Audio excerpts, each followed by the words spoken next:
এই নামটো পজিটিভ বাৰ্তা ইতিমধ্যে কলিকতাত তেওঁলোকৰ মুখ্য অফিচ তাত চলি আছে। এতিয়াও কেৱল যোগেদি আমাৰ ইয়াতো সম্পাদন হৈ আছে। এতিয়াও তেওঁলোকে এটা কাৰ্যালয় অফিচ ঘৰ বিচাৰি আছে আৰু ইয়াত এতিয়া অফিচটো বিচাৰি পাব সম্পূৰ্ণ ইয়াতো চলিব। ইতিমধ্যে আমাৰ টিভি চেনেলৰ যোগেদি তেওঁলোকৰ কেবলত চুৰি এই পজিটিভ বাৰ্তা বাতৰি সংগ্ৰহ হৈ আছে আৰু মই তেওঁলোকৰ পৰা মোৰ এটা শুভেচ্ছা থাকে যে তেওঁলোকে যি উদ্দেশ্য লৈ আহিছে তাত নিৰপেক্ষ হওক টিভি চেনেলবিলাক এই ৰাইজৰ পক্ষে সঁচা মিছা যিটো সত্যটো ৰাইজৰ প্ৰকাশ কৰক আৰু মই ভাবোঁ তেতিয়াহ'লে এই সমাধান লাভ কৰিব।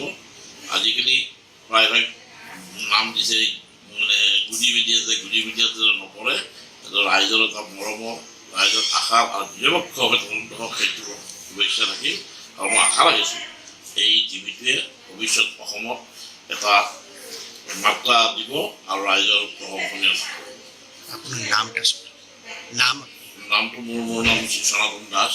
মই DMDৰ পাব্লিক ৰিলেশ্যন অফিচাৰ হয় আৰু গতিকে তেওঁলোক আহিছে আৰু মই এটা শুভেচ্ছা এইকাৰণেতো আজিকালি যথেষ্ট দৰকাৰ নিৰপেক্ষ বাতৰি প্ৰকাশ কৰা এই চেনেলৰ প্ৰতি দৰকাৰ। ৰাইজে সঁচা বুলি জানিব লাগে, মিছাটো মিছা বুলি জানিব লাগে আৰু নিৰপেক্ষভাৱে ৰাইজক দিয়াতে তেওঁলোকৰ উদ্দেশ্য হ'ব লাগে। যিহেতু গণতন্ত্ৰৰ এটা সুদৃঢ় তত্ত্ব এই সাংবাদিকসকলকো মই কৈছোঁ আৰু চেনেলৰ যে তেওঁলোকৰ নিৰপেক্ষ তদন্ত নিৰপেক্ষ বাতৰি প্ৰকাশ কৰি ৰাইজৰ মাজত আগবঢ়াই লৈ যাওক আৰু ৰাইজৰ সমাজটো লাভ কৰক।